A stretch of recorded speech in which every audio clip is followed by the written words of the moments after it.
Hello বন্ধুরা, তোমরা সবাই কেমন আছো? আমি ভালো আছি। আমি রেখা। আজ আমি এসেছি খড়গপুরে। রেখা খড়গপুর স্টেশনে কেন এসেছে তোমরা সবাই ভাবছো তো? আরে বাবা, আমি কোথাও যাচ্ছি না, মা বাবা যাচ্ছে।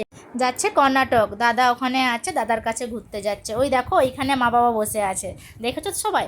এবার তো বুঝলে আমি কোথাও যাচ্ছি না, যাচ্ছে মা বাবা।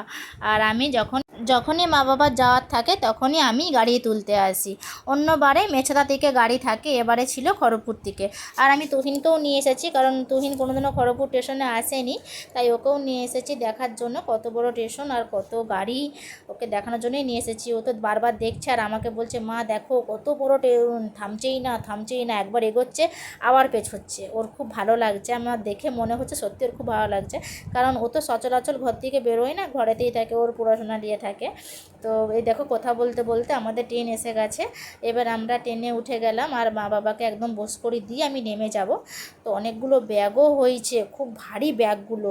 জানি না মা কী নিয়ে যাচ্ছে বৌদির জন্য, এত ব্যাগ ভারী করে নিয়ে।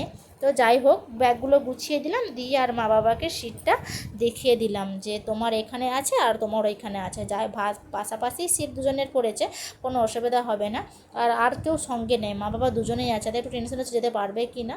অবশ্য এর আগেও ওরা গেছে দুজনে, এটা নিয়ে দুবার তিনবার চলে গেল, এই ফার্স্ট নয়। তো মা আমাকে বলছে তুমি এবার তাড়াতাড়ি ট্রেন থেকে নেমে যাও, কারণ ট্রেন থাকবে না। সত্যি ট্রেনটা থাকে না, 2-3 মিনিটের মতো থাকে, আবার তাড়াতাড়ি করে আমার দিকে নেমে আসতে হয়। তো আমরা নেমে পড়েছি। আর আমি একটু একটু মন খারাপ হয়ে গিয়েছিল, কারণ আবার কবে দেখা হবে মা বাবার সাথে। আমি প্রত্যেক মাসে মাসেই মায়ের সাথে দেখা করে আসি, এবারে আর তো দেখা হবে না, কারণ হয়তো অনেক দিন পরই আবার আসবে।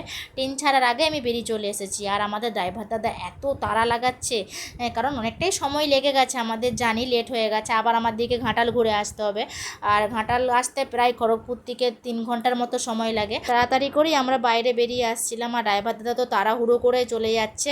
আর আমার ছেলেও তাড়াতাড়ি বলছে, মা আসো, মা আসো। তাই বেশি ভিডিও আমি করতে পারিনি, যেটুকু করেছি সেটুকুই তোমাদের জন্য শেয়ার করলাম। আর ভেতরটা খুব সুন্দর দেখতে, এত লাইট, এত সুন্দর দেখতে লাগছিল, আমার তো খুব ভালো লেগেছে, জানি তোমাদেরও খুব ভালো লাগবে। বাইরে এসে আমি আর ভিডিও করতে পারিনি, কারণ সেই সময়টা আমার হয়ে ওঠেনি। তো সবাই আমার ভিডিও দেখো আর একটা করে লাইক করে দিও প্লিজ। সবাই খুব ভালো থেকো। টাটা।